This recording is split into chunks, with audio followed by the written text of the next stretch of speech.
Bismillahirrahmanirrahim. Assalamualaikum warahmatullahi wabarakatuh. Alhamdulillahilladzi faddala al-jumu'ata ala baqiyatil ayyami faja'alaha sayyidal ayyam. Wassalatu wassalamu ala rasulillahi alladzi ahya al-jumu'ata laylaha wa naharaha bisalihil a'mali.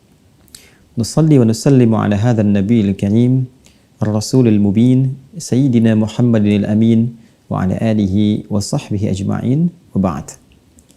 Saudara-saudariku, di antara sekian waktu yang dibentangkan oleh Allah Subhanahu wa taala lalu disandingkan kemuliaan yang begitu istimewa di dalamnya, yaitu Jumat. Jumat yang ditetapkan oleh Allah Subhanahu wa taala sebagai penghulu di antara sekian hari, Sayyidul Ayyam. Di hari itu diciptakan ayahanda kita Adam alaihissalam. Di hari itu ditempatkan beliau di surga untuk menerima pelatihan sebelum turun menjalani misi di bumi. Dan di hari itu pula beliau memulai misinya di bumi, membawa sesuatu yang istimewa sebagai bentuk ibadah kepada Allah Subhanahu wa taala yang kelak diwariskan kepada anak cucunya termasuk kita saat ini. Di Jumat itu pula Allah Subhanahu wa taala memberikan banyak bentangan kemuliaan di siang dan malamnya. Bahkan Allah spesifik memberikan kesan keutamaan dengan menurunkan Quran surah ke-62 dengan namanya Al-Jumu'ah dan memanggil setiap insan beriman untuk bisa mengoptimalkan ibadah di hari Jumat ini dengan meningkatkan zikir kepadanya. A'udzubillahi minasyaitonirrajim. Bismillahirrahmanirrahim. Ya ayyuhalladzina amanu. Hai seluruh yang beriman kepada Allah tanpa kecuali. Idza nudiya lis-salati min yaumil jumu'ati fas'au ila dzikrillah wa dzarul bai'. Dzalikum khairul lakum in kuntum ta'lamun. Hei seluruh insan yang beriman, tanpa kecuali, jika telah diseru kalian semua di hari Jumat itu untuk mengingat Allah, menunaikan sholat, beribadah kepadanya, maka bergegaslah bersiap dengan sempurna. Respon seruan itu, tinggalkan aktivitas jual beli atau berbagai hal yang menyertainya. Dan itu semua akan lebih mulia, istimewa jika engkau lakukan walaupun engkau barangkali belum mengetahuinya.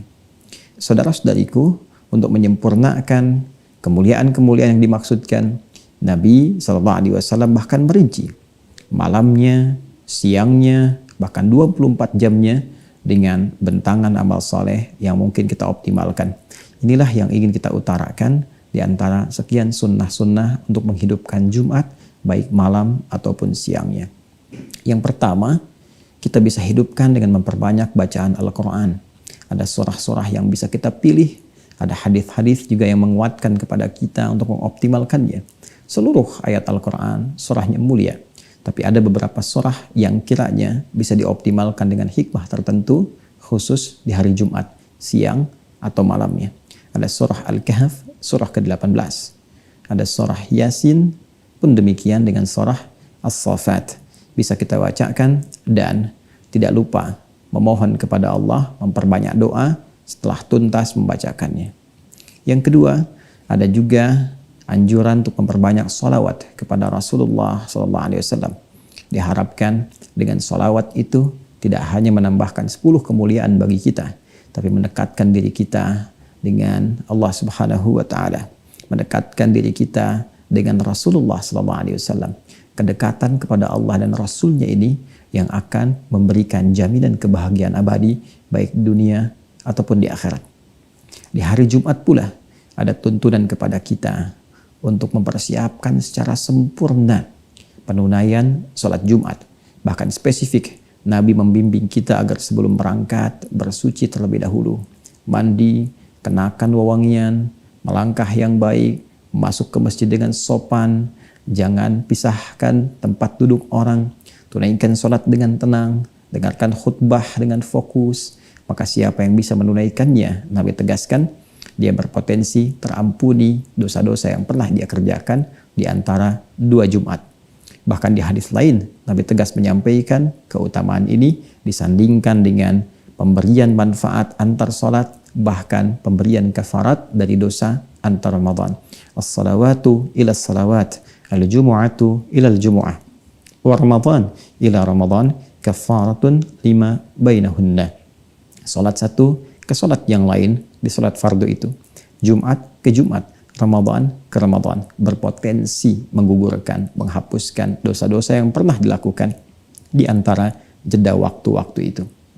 Saudara-saudariku, yang keempat, ada sesuatu juga yang sangat mulia. Di Jumat ada sekejap waktu yang sangat singkat dan dihadiahkan oleh Allah kepada kita agar digunakan untuk berdoa. Siapa yang mampu memanfaatkan waktu singkat itu untuk berdoa, bertepatan dengannya, sesuai adabnya, maka terjawablah doa yang ia mohonkan. Waktu ini banyak ragam pendapat dari ulama. Ada yang mengatakan di antara 2 khutbah. Ada yang mengatakan juga dan dikuatkan dalam beberapa riwayat waktunya ba'da asar menjelang maghrib. Maka biasakan berdoa, manfaatkan malamnya, subuhnya, siangnya, sorenya, menjelang ke maghribnya. Minta kepada Allah. Boleh jadi di antara sekian doa itu, itulah yang bersamaan dengan waktu yang dijanjikan. Allahumma kfina bihalalika an haramik, wa aghnina bi ta'atika an ma'siyatik, wa bi fadlika amman siwak. Di antara doa yang diajarkan, mohon, ya Allah, cukupkan kepada kami segala yang halal darimu, jauhkan dari yang haram. Ya Allah, kami mohon kepadamu, anugerahkan segala kemuliaan kepada kami, ya Allah, dan jauhkan dari segala yang buruk-buruk. Ya Allah, jaga kami untuk taat kepadamu, dan jauhkan dari tindakan-tindakan yang tidak Engkau senangi. Dan yang terakhir, untuk meraih keberkahan di Jumat itu, yang kelima juga dianjurkan untuk memperbanyak sedekah, baik berupa harta benda, dengan uang misalnya, atau bisa jadi dengan makanan, pakaian, atau apapun yang kiranya baik untuk bisa dibagi sebagai gambaran ketaatan kita kepada Allah Subhanahu wa Ta'ala. Selamat memperbanyak amal sunnah, semoga diterima dan diikhlaskan oleh Allah Subhanahu wa Ta'ala dan menjadi penghapus dari dosa-dosa yang pernah dilakukan. Allahumma taqabbal minna innaka antas sami'ul alim wa tub 'alaina innaka antat tawwabur rahim. Wassallallahu ala sayyidina Muhammad wa ala alihi wa sahbihi ajma'in wa akhiru da'wana alhamdulillahi rabbil alamin. Assalamualaikum warahmatullahi wabarakatuh.